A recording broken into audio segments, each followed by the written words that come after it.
Morning students, today we are here with another important topic of political science class 12, chapter number 2nd, and chapter name is the end of bipolarity यानी कि दो ध्रुवीयता का अंत। Student every video में मैं आपको recap करा देती हूँ कि 1945 के जो सेकेंड वर्ल्ड वॉर था उसके बाद की सिचुएशन को हम स्टडी कर रहे हैं, जिसमें जो पूरा वर्ल्ड है वो दो ब्लॉक या दो सुपर पावर्स में डिवाइड हो गया था, यूएसएसआर और यूएसएसआर और यूएसए, जिसमें कि यूएसएसआर का जो डिसइंटीग्रेशन है वो हम स्टडी कर रहे हैं। इसमें यूएसएसआर के डिसइंटीग्रेशन के रीजंस, उसके कॉन्सिक्वेंसेस कि क्या वर्ल्ड को फेस करना पड़ा। उसके बाद 1991 में जब यूएसएसआर जो है डिसइंटीग्रेट हुआ यानी कि उसका विघटन हुआ, तो उसके बाद का ही एक जो सिचुएशन है वो हम अब स्टडी करेंगे, जो आज का हमारा टॉपिक है। और आज का हमारा जो टॉपिक है बहुत इंपॉर्टेंट टॉपिक है, 4 और 6 मार्क्स में काफ़ी बार इसको पूछ लिया जाता है, 1 मार्क्स में कई बार शॉक थेरेपी की डेफिनेशन पूछ ली जाती है। तो हमारा टॉपिक है शॉक थेरेपी इन पोस्ट कम्युनिस्ट रेजाइन, यानी कि हम शॉक थेरेपी को स्टडी करेंगे। पहले तो जो वर्ड है उसका मीनिंग आपको पता होना चाहिए। शॉक मीन्स क्या होता है कि किसी को आघात देना या किसी को दुख देना। थेरेपी मीन्स क्या होता है कि सडनली उसका ट्रीटमेंट कर देना। कहने का मतलब क्या है कि शॉक थेरेपी का मतलब इन शॉर्ट अगर मैं कहूँ तो किसी को आघात पहुँचाकर उसका उपचार करना। तो इस हमारा जो टॉपिक है शॉक थेरेपी में क्या क्या चीज़ें इंक्लूड होंगी, किस चीज़ से रिलेटेड है ये शॉक थेरेपी, ये हम स्टडी कर रहे हैं। देखो, यूएसएसआर के विघटन के बाद यानी कि जब सोवियत संघ का जब विघटन हुआ उसके बाद बहुत सारे देश बने, बहुत सारे देश इंडिपेंडेंट बने जो कि यूएसएसआर के इन्फ्लुएंस से काफ़ी दूर हुए। तो अगर हम डेफिनेशन देखते हैं शॉक थेरेपी की, a painful process of transition from an authoritarian socialist system. Authoritarian socialist system क्या होता है कि 70 ईयर्स का एक यूएसएसआर का जो सोशलिस्ट सिस्टम था वो एक पावर में था, अपनी मोनोपोली में था।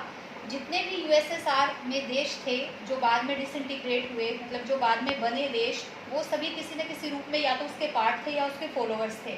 तो उनके ऊपर जो सोशलिस्ट सिस्टम था वो उसी को फॉलो करते थे। तो इतने टाइम से जो सिस्टम फॉलो किया जा रहा था, सडनली वो कन्वर्ट हो जाता है और उसको वो रिप्लेस किया जाता है डेमोक्रेटिक कैपिटलिस्ट के द्वारा, यानी कि प्रजातांत्रिक पूंजीवाद के द्वारा। जब वो मतलब फॉलो किया जाता है तो ये प्रोसेस जो है, ये ट्रांजिशन एक बहुत ही पेनफुल ट्रांजिशन था, क्योंकि आप अपनी एक जो आपकी हैबिट है, जो आप इतने टाइम से उसको फॉलो कर रहे हैं, आप उसको छोड़ना पड़ रहा है। तो एक पेनफुल सिस्टम था। लेकिन इसमें थेरेपी का काम क्या किया गया, थेरेपी जो है इसको ये की गई, जो वर्ल्ड बैंक था और जो इंटरनेशनल मॉनेटरी फंड था, उन्होंने इन सभी देशों को किसी न किसी रूप में हेल्प की, जैसे कि लोन प्रोवाइड किया, इनको पैसे मनी के द्वारा किसी न किसी तरीके से इनकी हेल्प की।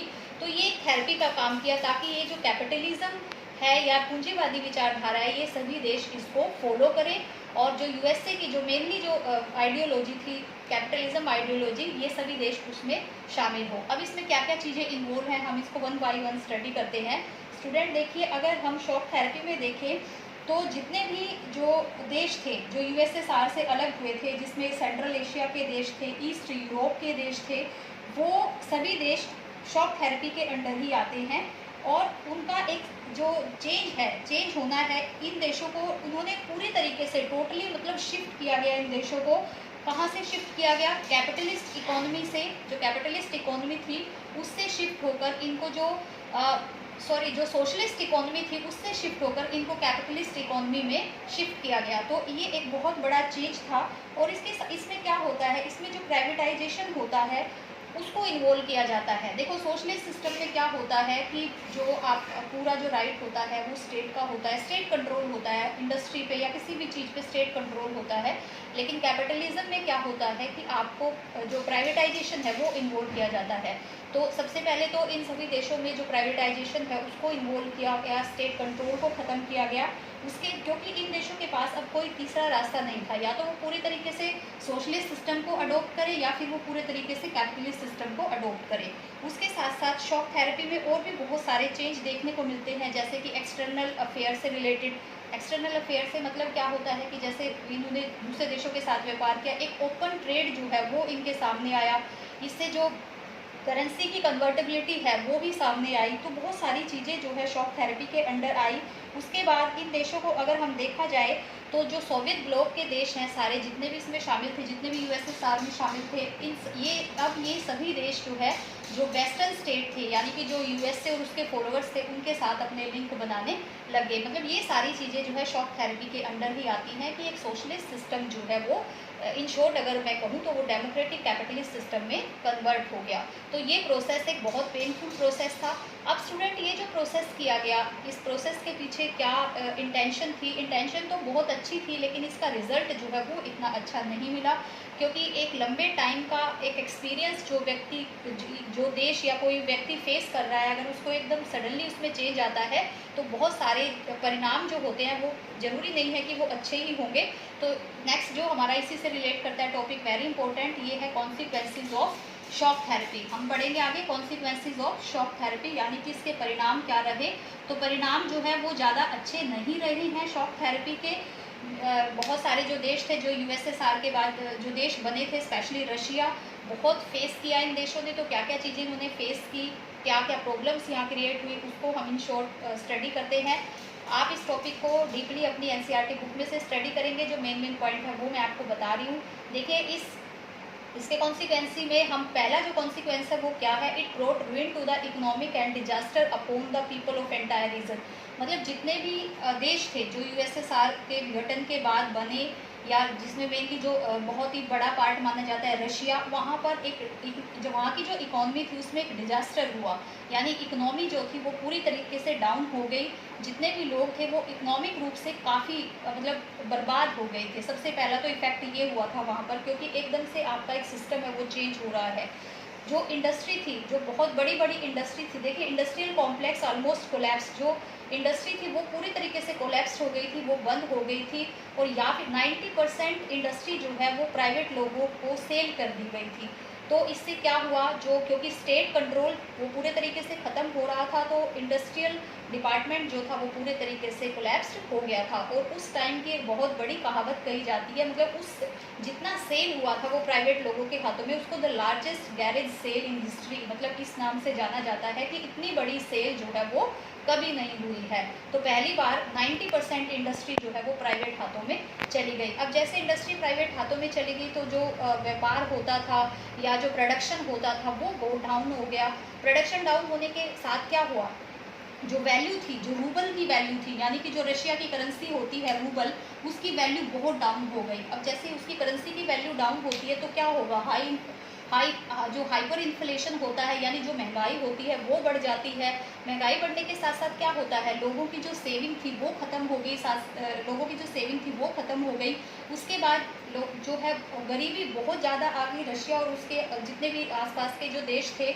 तो उसके बाद वहाँ पे फूड शॉर्टेज होगी। फूड शॉर्टेज होने का भी एक बहुत बड़ा रीज़न था, क्योंकि पहले क्या होता था रशिया यूएसएसआर में कलेक्टिव एग्रीकल्चर की जाती थी, सामूहिक खेती की जाती थी। लेकिन उसके बाद जो प्राइवेट हाथों में जब एग्रीकल्चर डिपार्टमेंट चला गया तो फूड शॉर्टेज हो गया, क्योंकि प्रोडक्शन एकदम डाउन हो गया। फूड शॉर्टेज की वजह से, प्रोडक्शन डाउन होने की वजह से, जब प्रोडक्शन इतना लैक होगा तो क्या होगा, देश की जीडीपी जो है वो बहुत ज़्यादा डाउन चली जाएगी।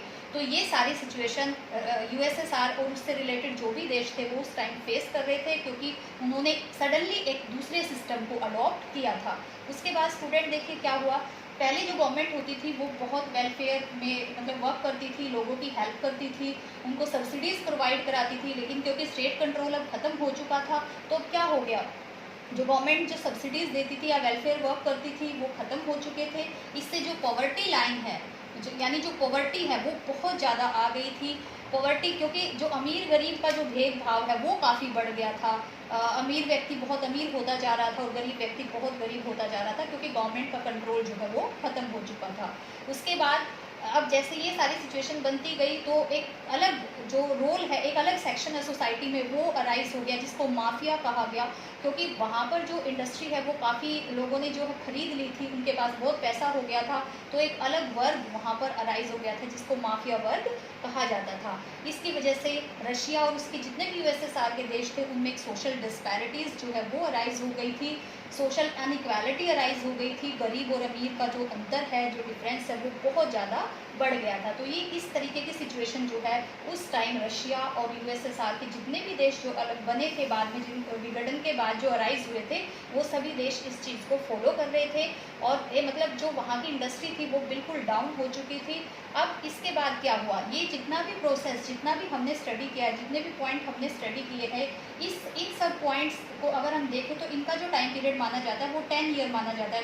लेकिन क्योंकि 10 ईयर के टाइम पीरियड में रशिया और उसके देशों ने ये सारी चीज़ें फेस की हैं। तो जो एक सुपर पावर थी वो बहुत ज़्यादा डाउन हो गई थी।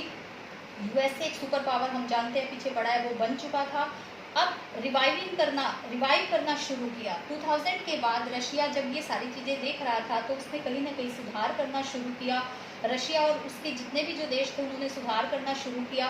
उन्होंने अपने जो ट्रेड सिस्टम थे उसको बढ़ाया। उसने जो उसके नेचुरल रिसोर्स होते थे उनको एक्सपोर्ट किया, जिसमें कि नेचुरल गैसेस या ऑयल वगैरह ये सारी चीज़ें लगाई जाती हैं। और जहाँ भी जिन देशों से जो पाइपलाइन वगैरह गुजरती थी वो उनसे रेंट लेते थे ताकि अपनी इकॉनमी को स्टैब्लिश किया जाए। इस तरीके से फिर से रीगेन करना शुरू किया, अपनी जो पॉलिसीज़ थी उसको थोड़ा चेंज करना शुरू किया। गवर्नमेंट, एक रिस्पॉन्सिबल गवर्नमेंट बनना वहाँ पे शुरू हुआ। तो ये सारी चीज़ें बाद में अराइज हुई। स्टूडेंट, एक पॉइंट और था इसमें, जो पॉलिटिकल चेंजेस भी काफ़ी आए थे। बीच में एक पॉइंट रह गया था, इसके जो कॉन्सिक्वेंसेस में ही है कि जो पॉलिटिकल चेंजेस भी काफ़ी आए थे। वहाँ पर क्या था कि जो प्रेसिडेंट, मतलब क्योंकि बहुत सारे ऐसे देश थे जो आज़ाद हुए थे तो कॉन्स्टिट्यूशन बहुत ही जल्दी में बनाया उन देशों ने अपना। तो वहाँ पर जो मेन एग्जीक्यूटिव होती है, जो देश की मेन एग्जीक्यूटिव होती है, वो प्रेसिडेंट को वहाँ पर रखा गया कि प्रेसिडेंट जो होगी मेन एग्जीक्यूटिव होगी। तो इससे क्या हुआ, जो प्रेसिडेंट है वो अपनी पावर का मिसयूज़ करना बहुत सारे देशों में शुरू कर दिया। जैसे कि अपना जो टाइम पीरियड होता है 10 ईयर का, उसको एक्सटेंड कर दिया। तो ये सारी चीज़ें भी, पॉलिटिकल डिपार्टमेंट भी जो था वो भी काफ़ी इन्फ्लुएंस हुआ। तो हम देखते हैं कि शॉक थेरेपी एक कैसा प्रोसेस था, क्या क्या चीज़ें इसमें इन्वॉल्व थी और उसके कॉन्सिक्वेंसेज में भी हमने देख लिया कि किन किन चीज़ों को फेस किया, चाहे वो सोशल डिपार्टमेंट है, चाहे वो इकोनॉमिक डिपार्टमेंट है, चाहे वो पॉलिटिकल डिपार्टमेंट है। और हमने ये भी देखा कि आफ्टर 10 ईयर्स एक जो चेंज है, ताकि रशिया अपनी सिचुएशन को थोड़ा अच्छा कर सके, इसके लिए काफ़ी सारी पॉलिसीज उसने चेंज की और दोबारा से अपनी पावर को रिवाइव करना शुरू किया। तो स्टूडेंट, आई होप आपको ये टॉपिक समझ आ गया होगा, शॉक थेरेपी का मीनिंग प्लस उसके कॉन्सिक्वेंसेस। इसके बाद आपका एक लास्ट टॉपिक और रहता है इस चैप्टर का, जिसको मैं नेक्स्ट वीडियो में कवर करेंगे।